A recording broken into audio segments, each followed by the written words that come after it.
নমস্কার বন্ধুরা, আপনাদেরকে স্বাগত জানাই। আমি একটা নতুন ভিডিও নিয়ে এসেছি। দেখুন, একটা রেসিপি, একদম লোটে মাছ। আপনারা কে কীভাবে খান, আমি চপ করেছি একদম মচমচা করকরায়। সম্পূর্ণ মাছগুলো ভালো করে বেছে ধুয়ে কেটে নিয়েছি। এবার কেটে নিয়ে ভালো করে পরিষ্কার করে নিয়ে লঙ্কার গুঁড়ি, হলুদ, সম্পূর্ণ মশলা, কাঁচা তেল দিয়ে ভালো করে মেখে নিয়েছি।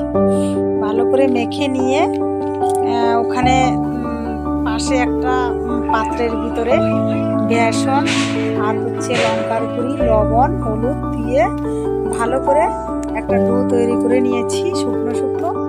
তার মধ্যে মশলা মাখানো ওই রুটি মাছগুলো আমি কড়াইতে এক এক করে লাল লাল করে ভেজে নিয়েছি। দেখুন, খুব সুন্দর একদম মরমরা করকরা হয়েছে। আপনারা চাইলে মিহি বেসন দিয়ে করতে পারেন, আমি মোটা বেসন দিয়ে করেছি। আর ভালো লাগলে লাইক, শেয়ার, কমেন্ট, সাবস্ক্রাইব করে দিবেন।